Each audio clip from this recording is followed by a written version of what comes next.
Hello friends, आज हम बात करने वाले हैं अपक्षय यानी कि वेदरिंग। वेदरिंग से जो भी डायमेंशंस हो सकते हैं उनको आज हम कवर करने का प्रयास करेंगे। ठीक है, लगभग सभी डायमेंशंस को आज हम कवर करेंगे। ठीक है, किनसे संबंधित? वेदरिंग से यानी कि अपक्षय से संबंधित। जैसा कि आप जानते हैं कि मेरा नाम नीरज कुमार है और आपका हमारे यूट्यूब चैनल पर बहुत बहुत स्वागत है। ठीक है, और आज हम बात करने वाले हैं अपक्षय।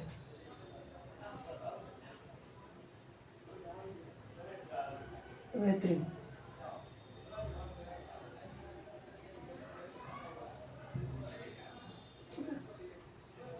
वेदरिंग में जो जो हम टॉपिक्स आज कवर करेंगे, पहला होगा परिभाषा, दूसरा होगा जो अपक्षय है, अपक्षय को प्रभावित करने वाले कारक,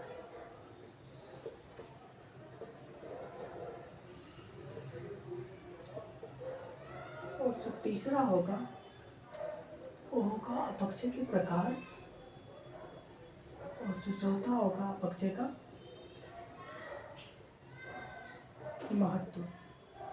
ठीक है, अगर हम परिभाषा की बात करें, ठीक है, अगर हम परिभाषा की बात करें, जो अपक्षय है, ठीक है, अपक्षय एक ऐसी प्रक्रिया है, ठीक है, या फिर ऐसे बोल सकते हैं अपक्षय वह प्रक्रिया है जिसमें भौतिक और रासायनिक प्रक्रियाओं के अधीन, ठीक है, अपक्षय वह प्रक्रिया है जिसमें भौतिक और रासायनिक प्रक्रियाओं के अधीन चट्टानों का विघटन होता है। ठीक है, विघटन एवं वियोजन दोनों होता है। ठीक है, चट्टानों का विघटन एवं वियोजन होता है तथा प्राप्त मलबे का, ठीक है, जैसे तथा प्राप्त मलबे का यथा स्थान पर बना रहना भी उसमें शामिल होता है। ठीक है,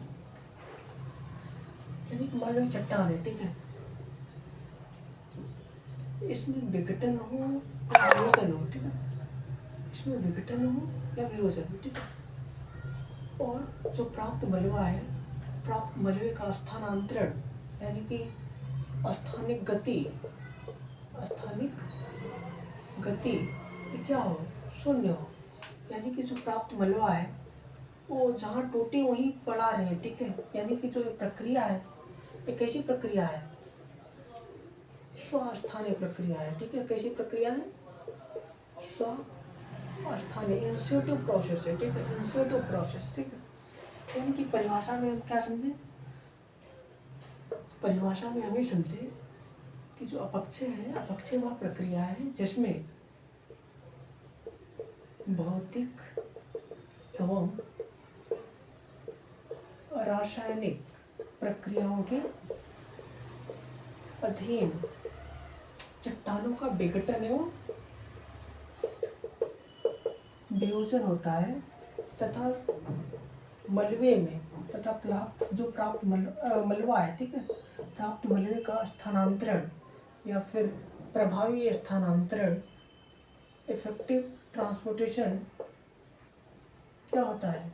नहीं होता है या फिर जीरो होता है। ठीक है, प्रभावी स्थानांतरण नहीं होता है। ठीक है, यहाँ पर डेफिनेशन है। ठीक है, डेफिनेशन क्या इंपॉर्टेंट है। ठीक है, सो अपक्षय यानी कि वेदरिंग चट्टानों के भौतिक एवं रासायनिक प्रक्रियाओं के अधीन, ठीक है, चट्टानों की भौतिक एवं रासायनिक प्रक्रियाओं के अधीन, चट्टानों के भौतिक एवं रासायनिक प्रक्रियाओं के अधीन, ठीक है, टूटने की क्रिया, ठीक है, टूटने की क्रिया तथा प्राप्त मलबे का यथा स्थान पर, ठीक है, तथा प्राप्त मलबे का यथा स्थान पर, ठीक है, तथा प्राप्त मलबे का यथा स्थान पर बने रहना, ठीक है, अपक्षय कहलाता है। लेकिन जो प्राप्त मलबा है, ठीक है, ध्यान से, ठीक है, जो प्राप्त मलबा है, चट्टान है, ठीक है, एक टूटा फूटा जो मलबा निकला, ठीक है, स्वयं मलबा निकला, ठीक है, अगर इस मलबे में स्थानांतरण कुछ गति हो जाए यानी कि प्रभावी स्थानांतरण इसका हो जाए, ठीक है, इस मलबे का, ठीक है, मलबा यहाँ टूटा और इधर चला आया, ठीक है, तो ये अपक्षय नहीं रहा। ठीक है, अपक्षय नहीं रहा, अपवर्तन हो गया। क्या? अपवर्तन। ठीक है, अपवर्तन में बेसिकली अगर अपक्षय हो, ठीक है, अपक्षय हो और प्रभावी स्थानांतरण हो, ठीक है, क्या हो? इफेक्टिव ट्रांसपोर्टेशन हो, तो वो अपवर्तन है। ठीक है, अगर अपक्षय हो रहा है तो जाहिर सी बात है अपवर्तन की दर क्या होगी? अगर अपक्षय हो रहा है और इफेक्टिव ट्रांसपोर्टेशन है, यानी कि प्रभावी स्थानांतरण है, तो वह प्रक्रिया जो है वह अपवर्तन है, ठीक है, यानी कि इरोजन। अगर अगर अपक्षय की क्रिया संपन्न हो रही है तो जाहिर सी बात है अपवर्तन की प्रक्रिया या अपवर्तन की दर में क्या होगी, वृद्धि होगी। अपवर्तन की दर में वृद्धि होगी, यानी कि जो अपक्षय की प्रक्रिया है अपवर्तन की दर को बढ़ा देती है, ठीक है। जो अपक्षय है बेसिकली उसको कई कारक मिलकर प्रभावित करते हैं, ठीक है। परिभाषा आई हो आप क्लियर हो गई होगी, ठीक है। अब हम आगे वो करेंगे जो है अपक्षय को प्रभावित करने वाले कारक, ठीक है। अपक्षय को कौन कौन से कारक, कौन कौन से फैक्टर प्रभावित करते हैं, ठीक है। अपक्षय को प्रभावित करने वाले कारक, ठीक है।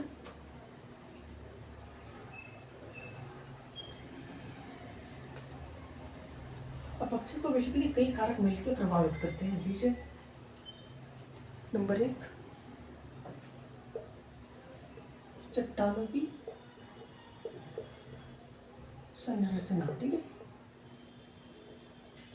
एक एक पढ़ते हो समझते चले जाए, ठीक है, लिखते हो समझते चले जाए। चट्टानों की संरचना में बेसिकली हम दो चीज़ों को या बोल सकते हैं तीन चीज़ों को काउंट करते हैं। कौन कौन? नंबर 1 इसकी भौतिक संरचना, ठीक है, भौतिक संरचना। नंबर 2 इसकी रासायनिक संरचना, ठीक है, रासायनिक संरचना। नंबर 3 इसकी विवर्तनिक संरचना, किसकी? चट्टानों की विवर्तनिक संरचना। भौतिक संरचना में बेसिकली हम दो चीजों को देखते हैं। नंबर 1 कठोरता, नंबर 2 रंग, ठीक है। जो कठोरता है बेसिकली वो अपक्षय की दर को कैसे प्रभावित करती है, ठीक है। फॉर एग्जाम्पल अगर कोई चट्टान है, ठीक है, लेट्स सोचो ये कोई चट्टान है, ठीक है, ये अधिक कठोर है, तो जो हवाएं हैं या फिर हिमनद है, नदियां हैं, ये इसको ज़्यादा तोड़ फोड़ नहीं पाएंगे, ठीक है। बेसिकली अपक्षय क्या है? चट्टानों के टूटने फूटने की प्रक्रिया तथा उसमें प्रभावी स्थानांतरण क्या हो? जीरो, वो अपक्षय है, ठीक। अगर चट्टानें कठोर है तो जल्दी टूटेंगी नहीं? टूटेंगी, जाहिर सी बात है।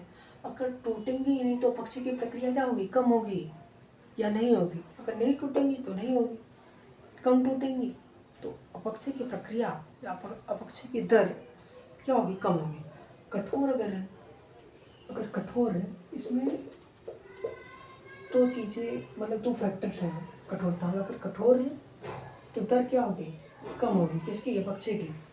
नंबर 2 अगर मुलायम है, सॉफ्ट है, ठीक है, मुलायम है, चट्टान है, मुलायम है, इधर से हवा आई, इधर से हिमनद आई, इधर से नदी, कुछ भी आई, तोड़ फोड़ दी, ठीक है, तोड़ फोड़ दी तो अपक्षय की दर क्या होगी? बढ़ जाएगी। जो दर है क्या होगी? बढ़ जाएगी, ठीक है। कठोरता बेसिकली इस प्रकार से यानी कि अपक्षय को प्रभावित करता है। किसे? अगर चट्टानें कठोर है, ठीक है, चट्टानें अगर कठोर है तो अपक्षय की दर क्या होगी? कम होगी। चट्टानें अगर मुलायम है तो अपक्षय की दर क्या होगी? अधिक होगी, ठीक है। जो रंग है, रंग कैसे प्रभावित करता है किसको? अपक्षय को। मान लो कोई रंग डार्क है, डार्क दैट मीन्स यहाँ आप काला ले लो, एग्जाम्पल ब्लैक, ठीक है, ठीक है। अगर कोई चट्टान है, ठीक है, वो काला है, ठीक है, वो आप एक चीज़ मतलब ध्यान दीजिए, ठीक है, उसको मिटा दो, ठीक है।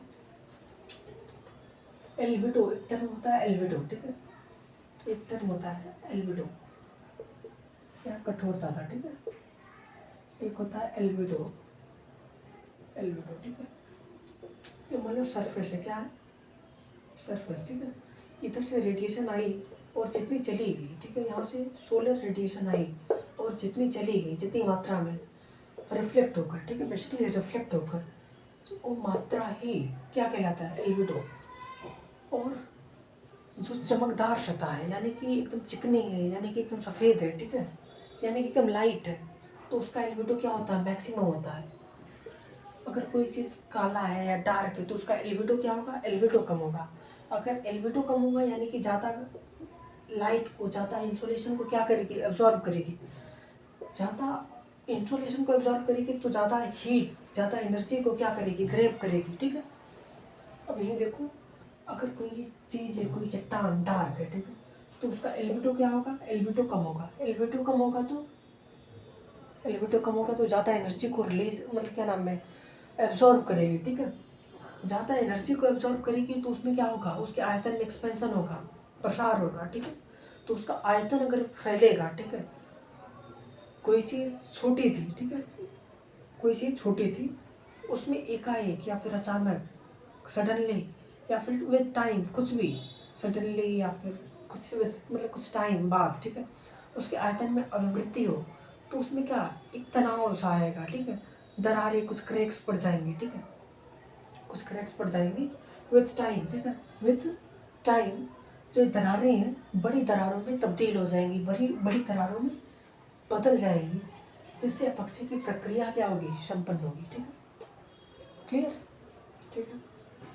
अगर कोई चीज़ लाइट है उसका वाइस वर्षा हो जाएगा, अगर कोई चीज़ ज़्यादा लाइट है यानी कि डार्क नहीं है, ठीक है, तो उसका एल्बिडो क्या होगा, एल्बिडो अधिक होगा। एल्बिडो अधिक होगा तो क्या होगा, एनर्जी को कम एब्जॉर्ब करेगी, एनर्जी को कम एब्जॉर्ब करेगी तो उसका संकुचन होगा, ठीक है।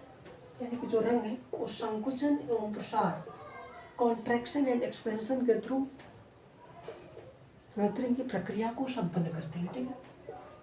भौतिक संरचना में क्लियर। अब हम बात करते हैं रासायनिक संरचना, ठीक है। बेसिकली रासायनिक संरचना में मैं देखते हैं जो चट्टानें हैं वे किन किन प्रकार के तत्वों से, किन किन प्रकार के खनिजों से मिलकर बनी है, ठीक है।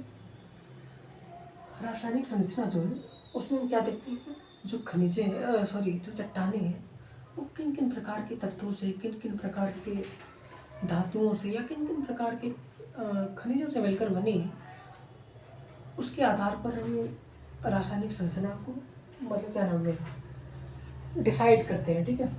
जैसे मान लो अगर कोई चट्टान है, ठीक है, कोई चट्टान है वो सिलिका युक्त है, सिलिका युक्त है, ठीक है। अगर कोई चट्टान सिलिका युक्त है या फिर कोई चट्टान आयरन या फिर एल्यूमिनियम युक्त है, ठीक है, इन दोनों को ही हम लेके कंसिडर करेंगे, ठीक है। अगर कोई चट्टान सिलिका युक्त है तो अगर कहीं टेम्परेचर क्या है अधिक है तो सिलिका क्या होगी, सिलिका अलग हो जाएगी।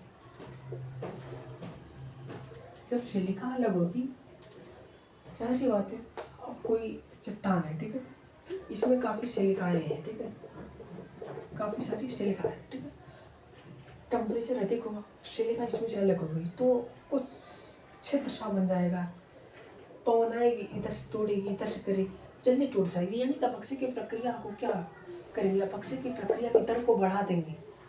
जहाँ अगर सिलिका युक्त कोई चट्टान है और वो अधिक टेम्परेचर वाले रीजन में पाया जा रहा है, ठीक है, तो विद टाइम सिलिका उसमें से क्या होगी, अलग हो जाएगी। जब सिलिका अलग होगी तो उसमें कुछ रंध्र, कुछ छिद्र बन जाएंगे या छिद्र का निर्माण होगा, ठीक है। जब यानी कि जो चट्टानें हैं कहीं कहीं टूट फूट जाएंगी तो जरा सा पवन आएगा, हिम्मत आएगा, नदी आएंगी, जल्दी से इसको अपसहित कर देंगी, यानी कि अपक्षय की दर को क्या होंगी, बढ़ा देंगे। अगर वहीं कोई चट्टान है जो आयरन से या फिर एल्यूमिनियम युक्त है, ठीक है, और वो जो चट्टान है वो अधिक वर्षा वाले क्षेत्रों में है, ठीक है, अत्यधिक वर्षा वाले क्षेत्रों में है तो अपक्षय की दर को बढ़ा देगा। कैसे बढ़ा देगा, क्योंकि हम जानते हैं जो लोहा है वो ऑक्सीजन और जल से, ठीक है, वो ऑक्सीजन और जल से मिलकर जंग का निर्माण करता है, ठीक है, Fe2O3 × ठीक है, जंग का निर्माण करता है जो कंपैरेटिवली आयरन के क्या होता है, वीक होता है।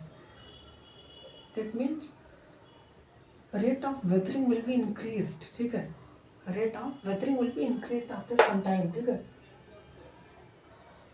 कहाँ, जहाँ वर्षा, ठीक है, वर्षा अधिक हो रहा है, ठीक है, तो जो डिवर्तनिक संरचना है ये भी रेट ऑफ वेथरिंग को क्या करता है, इफेक्ट करता है, प्रभावित करता है, ठीक है। कैसे करता है, इसको सिंपली समझ लो, ठीक है। कैसे, कोई चट्टान है, ठीक है, उसमें बहुत ज़्यादा मतलब विवर्तनिक का मतलब यही है कि मतलब चट्टानों का स्वरूप कैसा है, ठीक है, स्ट्रक्चर कैसा है, बेसिकली स्वरूप, ठीक है। अगर कोई चट्टान है उसमें बहुत ज़्यादा क्रैक्स हैं तो वेदरिंग की प्रक्रिया क्या होगी, जल्दी संपन्न होगी। कोई कठोर है तो वेदरिंग की प्रक्रिया कम संपन्न, मतलब स्लो संपन्न होगी। यही था, ठीक है। नंबर 1 हो गया चट्टानों की संरचना, ठीक है। प्रभावित करने वाले कारक नहीं हम पढ़ रहे हैं, ठीक है। इसमें 3 चीजें पढ़ी, भौतिक, रासायनिक और भौतिक संरचना, ठीक है। और दूसरा हम पढ़ेंगे दैट इज जलवायु, जो इनसे ही रिलेटेड है, ठीक है। जलवायु अभी हमने पढ़ा, अगर कोई सिलिका युक्त या SiO2 युक्त कोई चट्टान है, ठीक है, और वह अधिक तापमान एवं अधिक वर्षा वाले क्षेत्रों में, कहाँ अधिक वर्षा प्लस तापमान, ठीक है, तो उसमें से सिलिका अलग हो जाएगी। जब सिलिका अलग होगी तो चट्टानें कमजोर हो जाएंगी, कमजोर होंगी तो अपक्षय की दर बढ़ जाएगी, ये हमने देखा। या फिर अगर कोई आर्द्र या फिर उच्च अक्षांशों में, ठीक है, कोई चट्टान है किस युक्त, आयरन या फिर एल्यूमिनियम युक्त है, ठीक है, तो कुछ टाइम बाद, ठीक है, कुछ टाइम बाद after some time it will be react with water vapour and water vapour that means जलो, क्या नाम है, जो वर्षा जल है उससे, वर्षा जल और ऑक्सीजन H2O प्लस O2 से ये रिएक्ट करेगा, कौन, आयरन या फिर एल्यूमिनियम, और जंग का क्या करेगा, निर्माण करेगा, जो आयरन के कंपैरिजन में क्या होगा, कमजोर होगा। कमजोर होगा तो रेट ऑफ वेदरिंग इंक्रीज हो जाएगी, ठीक है। क्लाइमेट भी इसको क्या करता है, अफेक्ट करता है, ठीक है।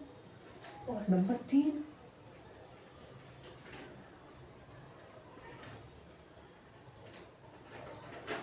में हम देखेंगे वनस्पतियों का आवरण, ठीक है। क्या देखें, वनस्पतियों का आवरण, ठीक है। वनस्पतियों का आवरण कैसे प्रभावित करता है इसको हम देखेंगे, ठीक है।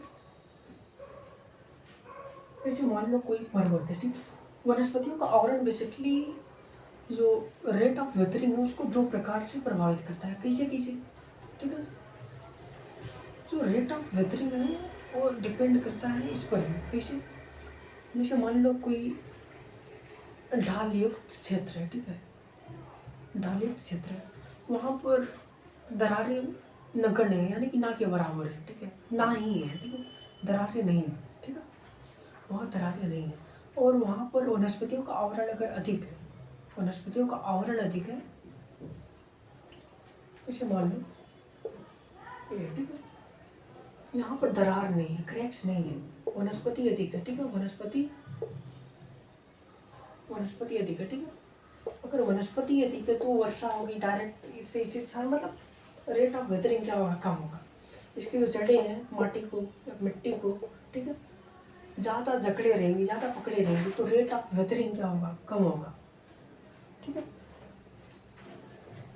अगर क्रैक्स है, यहाँ मान लो कोई क्रैक्स है, दरार है, और यहाँ पर हो क्या, वृक्ष, तो इसके जो तनाएं हैं, जो जड़ें हैं, वो दरार को क्या करेंगे और विस्तारित करेंगे, यानी कि रेट ऑफ वेदरिंग को बढ़ा देंगे, ठीक है, राइट।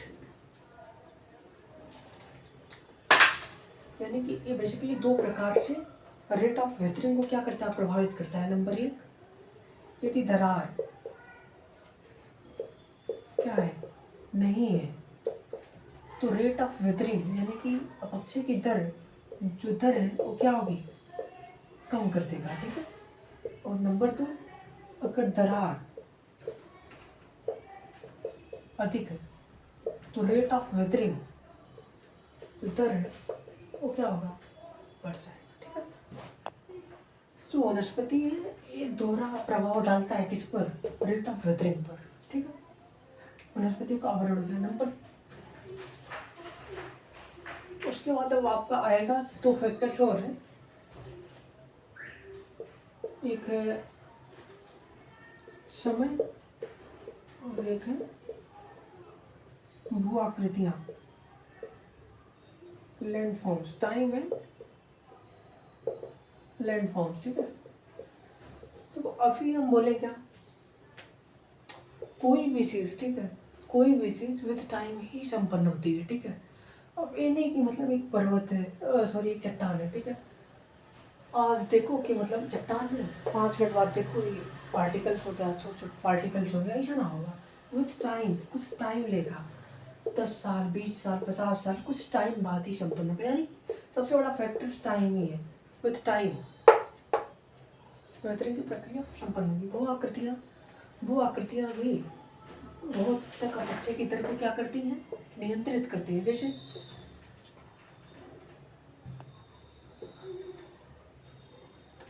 जैसे अगर कोई पर्वत है, ठीक है, यहाँ पे पानी गिर रही है, ठीक है, तो अपक्षय की तरफ बेसिकली क्या होगी, बढ़ जाएगी। मैदान है तो बेसिकली फ्लैट है, गिर रही, कुछ भी हो, कम होगी, जाहिर सी बात है। यानी कि वो आकृतियाँ, समय, वनस्पतियों का आवरण, जलवायु, चट्टानों की संरचना, ये सब मिल के वेदरिंग की जो प्रक्रिया है, वेदरिंग की जो दर है, वेदरिंग की जो रेट है, वेदरिंग की जो प्रोसेस है, उसको क्या करती है, नियंत्रित करती है, प्रभावित करती है, ठीक है। उसके बाद आएगा वेदरिंग के प्रकार, पक्षी के प्रकार, टाइप्स ऑफ वेदरिंग, ठीक है।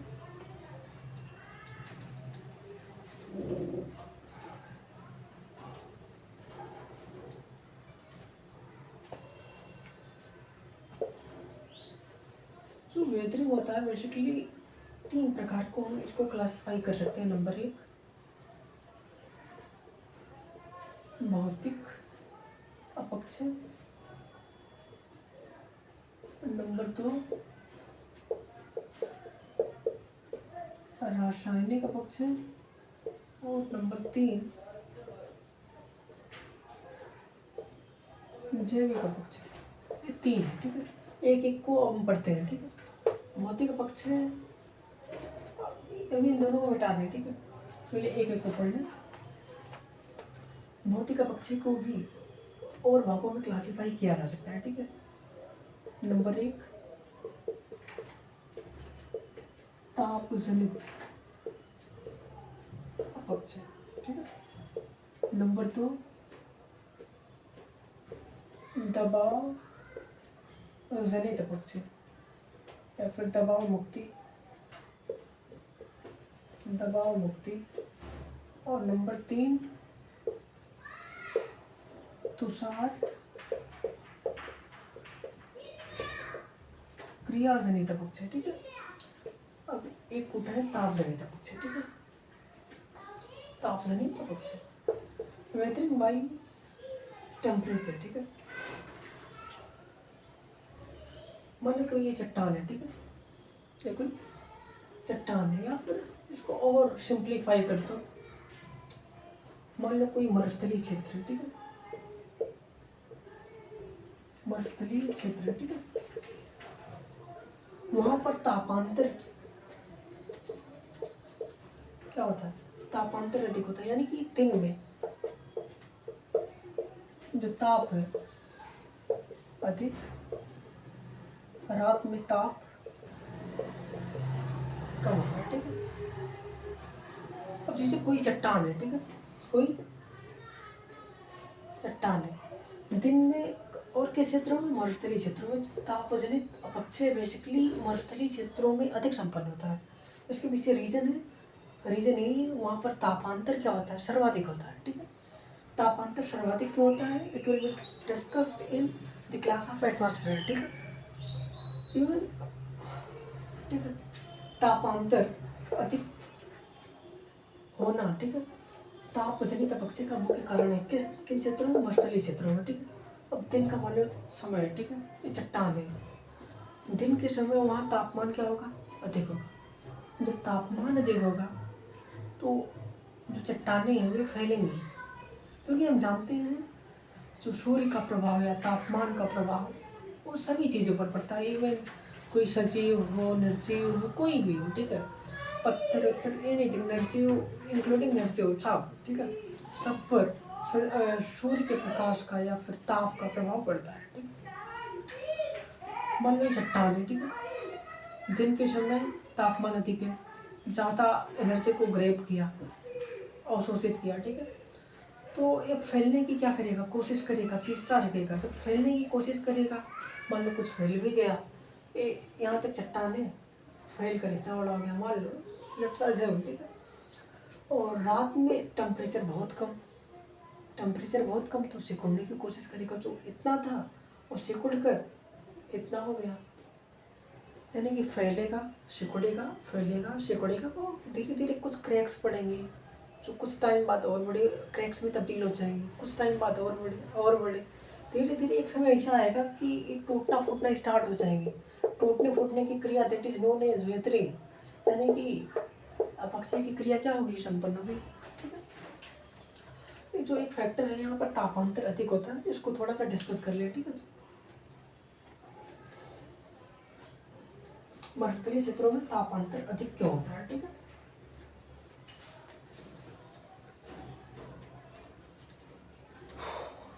एक टर्म है एल्बिडो, आपको भी बताया, ठीक है। एल्बिडो को बताओ, ठीक है। अभी ये ग्रीन हाउस गैस, ठीक है, ग्रीन हाउस गैस, ठीक है। मान लो सूर्य है, सूर्य से जो वेव्स आती है वो शॉर्ट वेव्स के रूप में आती है, इसको लघु तरंग विकिरण के रूप में हम जानते हैं, ठीक है, या फिर सौर विकिरण, सोलर इंसोलेशन, कुछ भी बोलते हैं, ठीक है।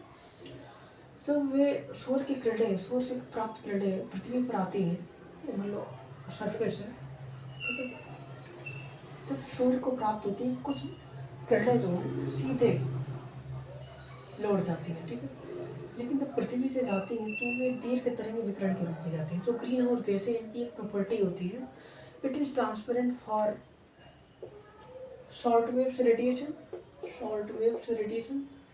लघु तरंग विकिरण, it is transparent for short waves radiation and intransparent for terrestrial waves, ठीक है, यानी कि जो पार्थिव विकिरण है उसके लिए अपारदर्शी और सौर विकिरण के लिए पारदर्शी होती है, ठीक है। यानी कि इसको हम बोल सकते हैं जो ग्रीन हाउस गैसें हैं वो लघु तरंग विकिरण के लिए पारदर्शी होती है, ठीक है, लघु तरंग विकिरण के लिए पारदर्शी होती है, जबकि दीर्घ तरंग विकिरण या फिर पार्थिव विकिरण मतलब जो विकिरण पृथ्वी से रिलीज हो, उसके लिए क्या होती है, अपारदर्शी होती है। लघु तरंग के लिए पारदर्शी, दीर्घ तरंग विकिरण के लिए अपारदर्शी होती है, ठीक है। अब जैसे मान लो ये रेगिस्तान है, ठीक है, रेगिस्तान में हमें पता है बादल नहीं है, ठीक है। जब बादल नहीं है, रात में जब पृथ्वी टेरेस्ट्रियल वेव्स को रिलीज करेगी, ठीक है, तो सीधे स्पेस में चला जाएगा, कोई बैरियर, कोई ऑब्स्टेकल नहीं है, ठीक है। अगर मान लो बादल होता, वहाँ पर कुछ गैसें भी होती, तो बादल भी कुछ रुकता, गैसें भी कुछ रिफ्लेक्ट करती, तो टेम्परेचर ज़्यादा अंतर नहीं आता, ठीक है। दिन के समय में कोई बादल नहीं है तो पूरा का पूरा पृथ्वी को क्या हो रहा है, प्राप्त हो रहा है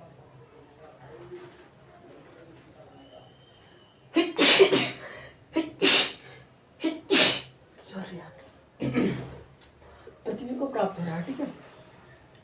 लेकिन रात को भी बादल नहीं है, ठीक है, रात को भी बादल नहीं है, तो सीधे वो अंतरिक्ष को ही प्राप्त हो रही है, यानी कि दिन के समय में ताप अधिक और रात के समय में तापमान अत्यधिक कम, इसलिए तापांतर क्या होता है, अधिक होता है।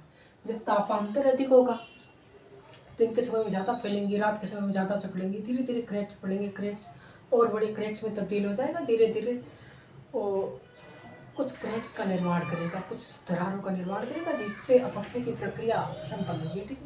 ताप जनित अपक्षय का दूसरा है दबाव मुक्ति, ठीक है। इसको हालांकि क्या नाम है, एटमॉस्फेयर की क्लास में और विस्तार से हम पढ़ेंगे, ठीक है।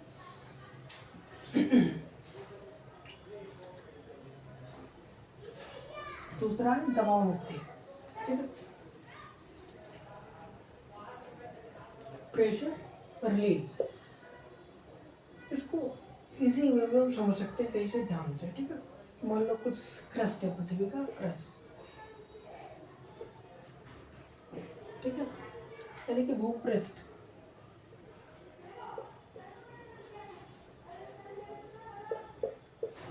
ठीक है,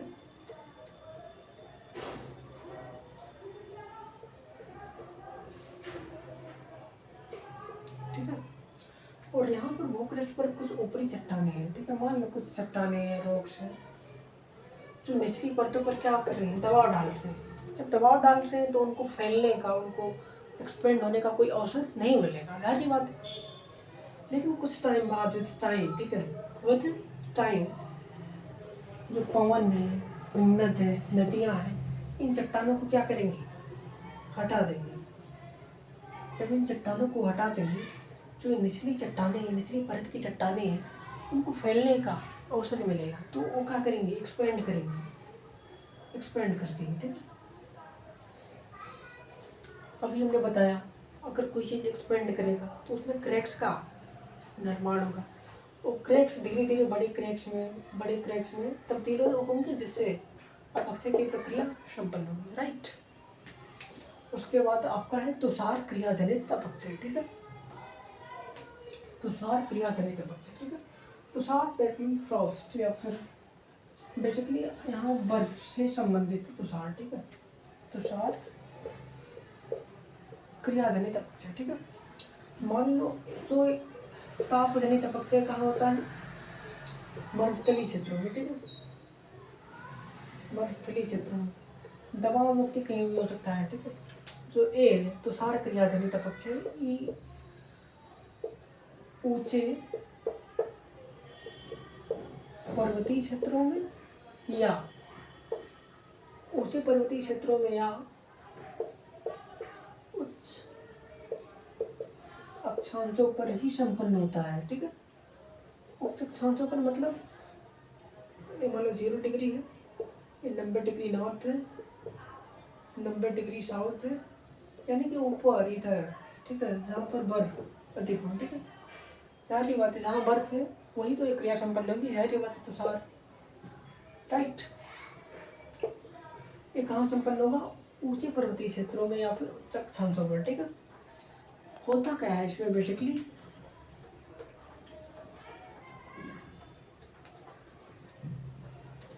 जैसे मान लो कोई चट्टान है, ठीक है, इसमें जरा सा क्रैक्स है, इसमें पानी भरा, विथ टाइम ये बर्फ में बदल गया। क्यों? क्योंकि यहाँ पर टेम्परेचर क्या है, कम है। कुछ टाइम बाद ये बर्फ में तब्दील हो गया, ठीक है। जब बर्फ में तब्दील हो गया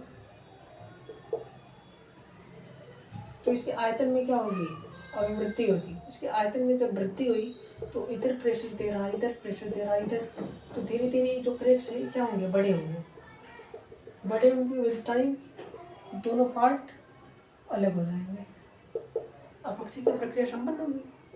यानी कि जो तुषार क्रिया है, दबाव मुक्ति है या ताप, तीनों अपक्षय की क्रिया को संपन्न करते हैं। ये किस प्रकार के अपक्षय में काउंट किया जाता है, भौतिक अपक्षय, ठीक है। अब हम बात करेंगे रासायनिक अपक्षय की, ठीक है।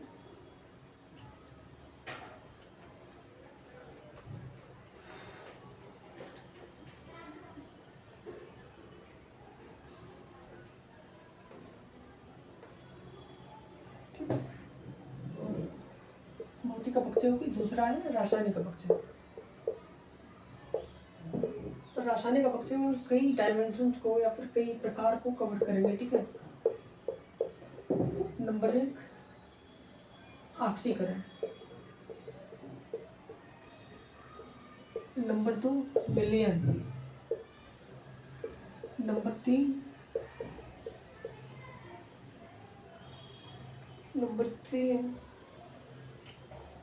अपचयन को भी इंक्लूड कर सकते हैं। नंबर 3 मान लो सिलिकाकरण या फिर सिलिका, नंबर 3 सिलिकाकरण, ठीक है। उसके बाद आपका है कार्बोनीकरण और जलायोजन, ठीक है। इसके बाद आपका है कार्बोनीकरण और एक है जलायोजन। जो ऑक्सीकरण है यानी कि ऑक्सीडेशन, उसमें क्या होता है बेसिकली, ऑक्सीडेशन में मतलब ऑक्सीजन, ऑक्सी मतलब ऑक्सीजन, ठीक है। Adding of oxygen that is known as oxidation, ठीक है। मान लो कोई चट्टान है, कोई रॉक्स है, ठीक है, कोई रॉक्स है, इसमें ऑक्सीजन ऐड होगी, ठीक है। इसमें कोई ऑक्सीजन क्या हुई, ऐड हुई, ठीक है। मान लो जो रॉक्स है, आयरन या फिर एल्यूमिनियम एक थे, ठीक है। जब इसमें O2 ऐड हुई तो क्या बनाएगा, Fe2O3 × किसके प्रभाव में, H2O के प्रभाव में, ठीक है। यानी कि वर्षा जल के प्रभाव में जब कोई लौह युक्त चट्टान ऑक्सीजन से क्रिया करती है, किसके प्रभाव में, इन दी प्रेजेंस ऑफ वर्षा जल, ठीक है, वर्षा जल, तो बनाएगा क्या, जंग बेसिकली, Fe2O3 × X, ठीक है। X is the number of how many molecules of water are present in that ore, ठीक है। जो ये जंग है, ठीक है, वो बेसिकली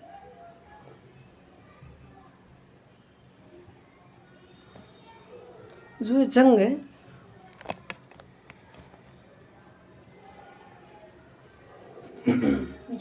बेसिकली जो ये रॉक्स है, लोह युक्त रॉक्स है, उसकी तुलना में क्या है, कमज़ोर है, उसकी तुलना में क्या है, कमज़ोर है, ठीक है। यानी कि अपक्षय की दर क्या होगी, बढ़ जाएगी, ठीक है। ऑक्सीडेशन में ऑक्सीजन का योग किसके प्रेजेंस में, वर्षा जल के प्रेजेंस में, ठीक है। ऑक्सीकरण हो गया। उसके बाद है कार्बोनेटीकरण या फिर कार्बोनीकरण, कुछ भी बोलो, इंग्लिश में एक ही कार्बोनेशन, ठीक है, कार्बोनेटीकरण।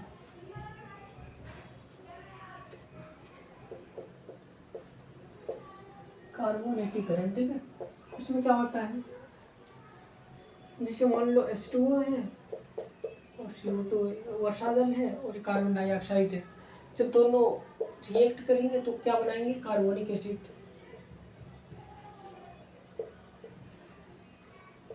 जब कार्बोनिक एसिड बनाएंगे जो कार्बोनिक एसिड है, ठीक है, अगर चूना पत्थर वाला कोई इमारत है या फिर कोई चूना पत्थर है युक्त चट्टान है, ठीक है, या चूना पत्थर युक्त इमारत या चट्टान है, उस पर गिरेंगी तो उसको क्या करेंगी, जल्दी विघटित कर देंगे,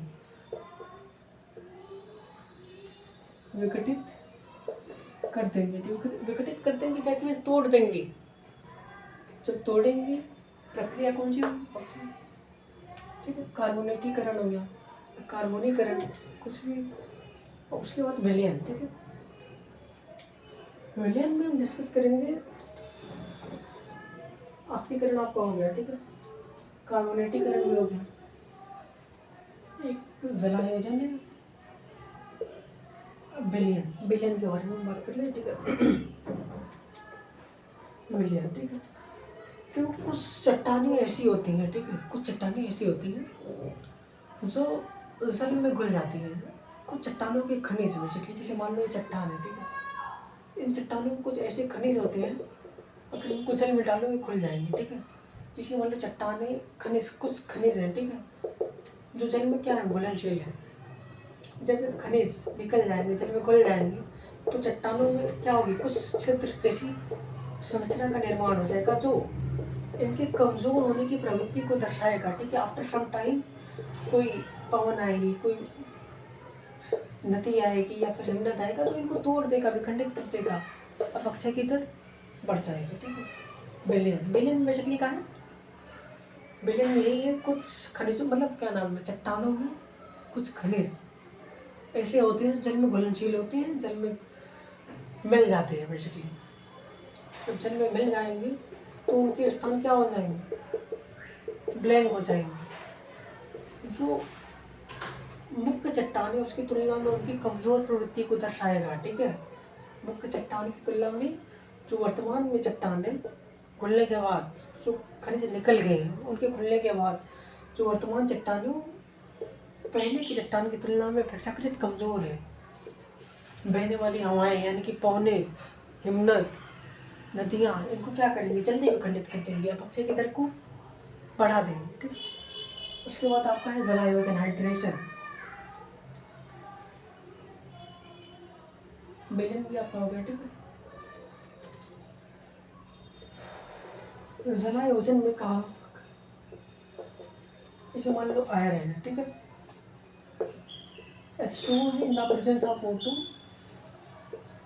जलायोजन मतलब जल का योग, ठीक है, जल का योग आयरन में ऑक्सीजन के जब प्रेजेंस में वो जल से क्रिया करता है, कौन, आयरन, तो आयरन क्या नाम है, जंग बनाता है, फिर 2O3 इंटू X2O। या फिर एक एग्जाम्पल ये हो गया। दूसरा, जब फेल्ड्सपर क्या नाम है, वाटर से रिएक्ट करता है तो केविलिन क्या बनाता है, क्योलिन। तो क्योलिन नामक खनिज का या नामक ऑक्साइड का, धातु का, किसी धातु का नहीं, सॉरी, क्योलिन नामक पदार्थ का निर्माण करता है, जो फेल्ड्सपर की तुलना में क्या होता है, कमजोर होता है, ठीक है। फेल्ड्सपर की तुलना में कमजोर होता है, जब कमजोर होगा अपक्षय की तरफ बढ़ जाएगा, ठीक है। जलायोजन में क्या, सिलिकाकरण मतलब, सिलिकाकरण आपको पहले ही बता चुका हूँ। जैसे मान लो कोई ऐसा स्थान है जहाँ टेम्परेचर अधिक है, रेनफॉल यानी कि वो भी अधिक है,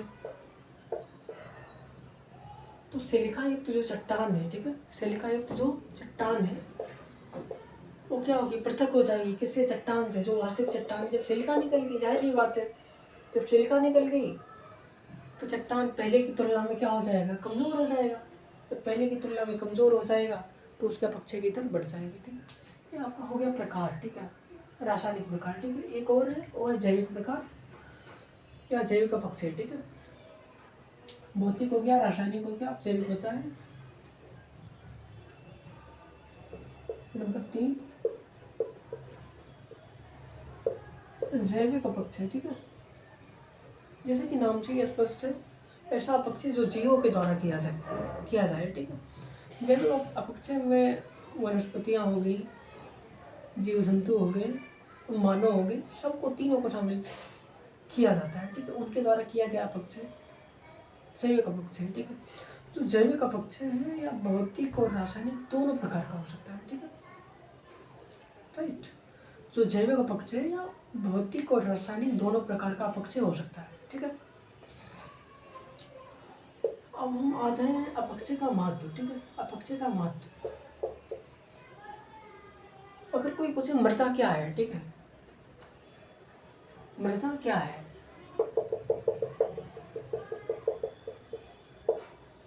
उसके महत्व में मृदा का क्या आएगा, उल्लेख, इसलिए बता रहे हैं मृदा क्या है, ठीक है। मृदा वे असंगठित चट्टानें हैं, मृदा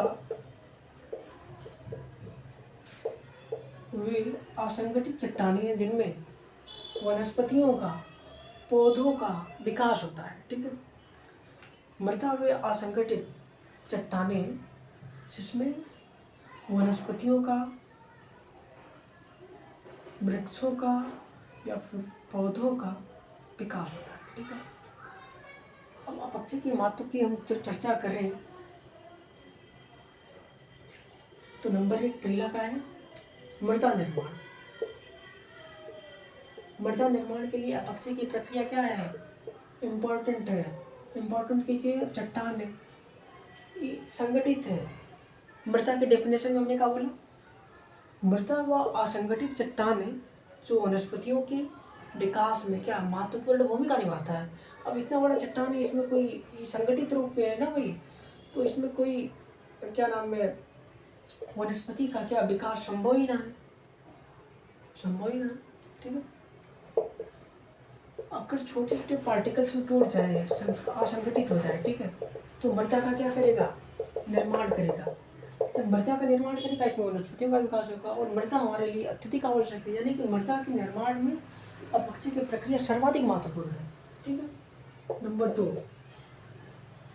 पहला मृदा निर्माण में। दूसरा, स्टार्टिंग में हमने क्या बोला था, अपक्षय और अपवर्तन में एक अंतर हमने बोला था। अपक्षय स्वास्थानिक क्रिया, चट्टानों के टूटने फूटने की क्रिया, और उसमें कोई इफेक्टिव ट्रांसपोर्टेशन ना हो, ठीक है। लेकिन अपवर्तन में हमने वही क्या बोला था, इसमें इफेक्टिव ट्रांसपोर्टेशन होता है, ठीक है।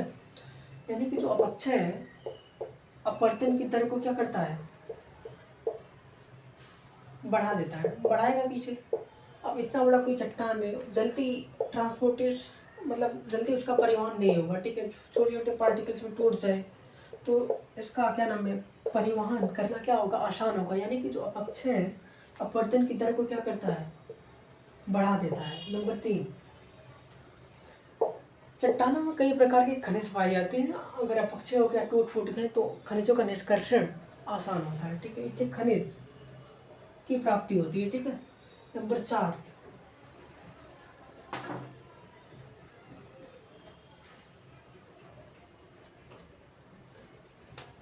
नंबर 4,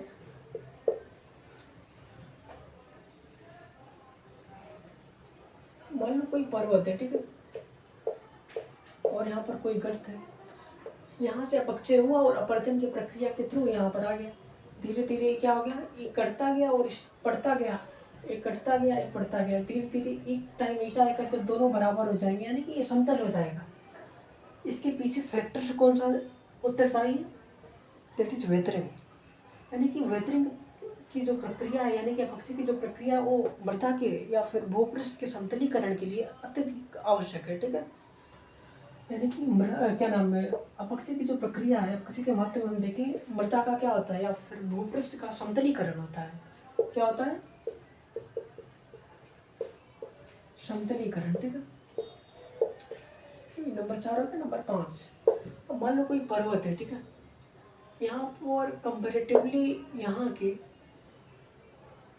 मार्ग बनाना क्या है, कठिन है। यहाँ पर कुछ टाइम बाद जब इसका क्या हो गया, वेदरिंग हो गया या फिर एरोजन हो गया, तो यहाँ पर परिवहन मार्ग विकसित करना क्या होगा, आसान होगा। यानी कि परिवहन कालांतर में विद टाइम परिवहन मार्ग का विकास आसान होता है, ठीक है। यही था अपक्षय की परिभाषा, प्रभावित करने वाले कारक, प्रकार और अपक्षय का महत्व, जिसको आज हमने समझा, ठीक है। नेक्स्ट क्लास में हम अपवर्तन और जो भी फैक्टर्स हैं या फिर इरोजन हो गया, मास वेस्टिंग हो गया, उन सबको कवर करेंगे, ठीक है।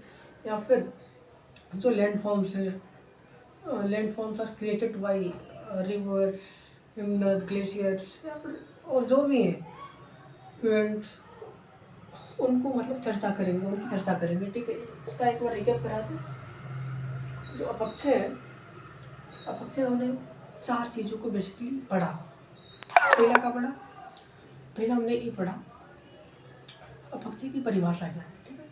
दूसरा पढ़ा अपक्षय को प्रभावित करने वाले कारक कौन कौन से हैं, और तीसरा पढ़ा अपक्षय के प्रकार कौन से हैं, और चौथा हमने पढ़ा अपक्षय का महत्व क्या है। अपक्षय की परिभाषा में हमने बेसिकली देखा कि अपक्षय क्या है, चट्टानों के टूटने फूटने की क्रिया है तथा प्राप्त मलबे का स्थानांतरण ना हो, यानी कि वह स्वस्थानीय प्रक्रिया है, ठीक है। कौन, अपक्षय। वही अपवर्तन में हमने देखा कि इसमें इफेक्टिव ट्रांसपोर्टेशन होता है, ठीक है, इसमें एरोजन में, अपवर्तन में, ठीक है। उसके बाद हमने देखा फैक्टर अफेक्टिंग टू वेदरिंग, ठीक है। उसमें हमने क्या क्या देखा, उसमें हमने देखा चट्टानों की संरचना। चट्टानों की संरचना में भी हमने 3 चीज़ों को देखा, भौतिक, रासायनिक और विवर्तनिक संरचना, ठीक है। उसके बाद हमने देखा क्लाइमेट, जलवायु कैसी है। तीसरा हमने देखा वनस्पतियों का आवरण कैसा है। चौथा हमने देखा लैंड फॉर्म्स कैसे है, और पांचवा हमने देखा टाइम, ठीक है। उसके बाद हमने देखा वेदरिंग के टाइप्स, वेदरिंग के प्रकार कौन कौन से हैं, ठीक है। वेदरिंग के प्रकार में हमने बेसिकली 3 चीज़ों को मेजरली कंसिडर किया। नंबर 1 फिजिकल, केमिकल, और तीसरा बायोलॉजिकल, भौतिक, रासायनिक और जैविक। भौतिक को हमने कितने भागों में बांटा था, 3 भागों में। पहला तापजनित, दूसरा दबाव मुक्ति, और तीसरा तुषार क्रिया जनित अपक्षय, ठीक है। ताप जनित अपक्षय में हमने क्या देखा, ताप जनित अपक्षय में हमने देखा यह जो क्रिया है वह मरुस्थलीय भागों में संपन्न होती है, ठीक है। मरुस्थलीय भागों में क्यों संपन्न होती है, क्योंकि वहाँ पर तापांतर अधिक होता है। तापांतर अधिक क्यों होता है, क्योंकि वहाँ बादलों की अनुपस्थिति होती है, ठीक है। बादलों की अनुपस्थिति होगी तो जो टेरेस्ट्रियल वेव्स हैं, जो पार्थिव विकिरण है, वो सीधे अंतरिक्ष में चले जाएंगे, ठीक है। उनको रोकने वाला कोई ना होगा, रोकने वाला कोई ना होगा तो रात में टेम्परेचर क्या होगा, मिनिमम होगा, जबकि दिन में जो सोलर इंसोलेशन है, सौर विकिरण है, वो बादलों की अनुपस्थिति में सीधे मैक्सिमम सरफेस को प्राप्त होते हैं, ठीक है। यानी कि दिन के समय में तापमान अत्यधिक, रात के समय में तापमान न्यूनतम होता है, यानी जो तापांतर है वो अत्यधिक होता है। जब तापांतर अधिक होगा संकुचन एवं प्रसार होगा, संकुचन एवं प्रसार होगा तो वेदरिंग की क्रिया या वेदरिंग की दर बढ़ जाएगी। इसको हमने देखा। उसके बाद हमने क्या देखा, दबाव मुक्ति, ठीक है। दबाव मुक्ति में हमने देखा कि मतलब ऊपरी परत, चट्टानों की ऊपरी परत निचली परतों पर दबाव डालती है, जिससे लेकिन कुछ टाइम बाद जब हिमनद, नदी, ग्लेशियर इन सब के द्वारा ऊपरी परतों का क्या को हटा दिया जाता है, तो निचली परतों के दबाव आयतन में क्या होती है, वृद्धि होती है। आयतन में जब वृद्धि होगी तो क्रैक्स का निर्माण होगा, क्रैक्स का निर्माण धीरे धीरे और बड़ी क्रैक्स का निर्माण करेंगे, जैसे बक्सी की प्रक्रिया संपन्न होगी। उसके बाद हमने क्या देखा, उसके बाद हमने देखा तुषार क्रिया जनित अपक्षय, ठीक है। तुषार क्रिया जनित अपक्षय में हमने क्या देखा, तुषार क्रिया जनित अपक्षय में हमने देखा कि जो यह प्रक्रिया है, ठीक है, यह कहाँ कहाँ संपन्न होगी। नंबर 1 ऊंचे पर्वतीय क्षेत्रों में, और नंबर 2 उच्च अक्षांशों पर, ठीक है। कहाँ पर, ऊंचे पर्वतीय क्षेत्रों में या उच्च अक्षांशों पर, ठीक है। उच्च अक्षांशों पर मतलब ऐसे क्षेत्र जहाँ पर बर्फ अधिक हो, ठीक है, या फिर बोल सकते हैं ऐसे क्षेत्र जहाँ तापमान कम हो, ठीक है। तापमान कम हो तो जो पानी है वो आइस में कन्वर्ट हो जाएगी, ठीक है। फिर उसमें हमने देखा कि मान लो कोई चट्टान है, ठीक है, मान लो कोई चट्टान है, उसमें छोटा सा क्रैक्स है और उसमें पानी भर गया, ठीक है। कुछ टाइम बाद after some time it will converted into ice and its volume will be expand, ठीक है। जब इसका आयतन बढ़ेगा तो ये चट्टानों की जो दरार है उनमें क्या करेगा, दबाव डालेगा, फैलने की कोशिश करेगा, ठीक है। बेसिकली जब फैलेगा जो क्रैक्स हैं वो और विस्तारित होंगे धीरे धीरे, और जब पानी ठंडा होगा और अंदर जाएगा पानी और अंदर जाएगा तो वहाँ पर बर्फ बनेगा, ठीक है।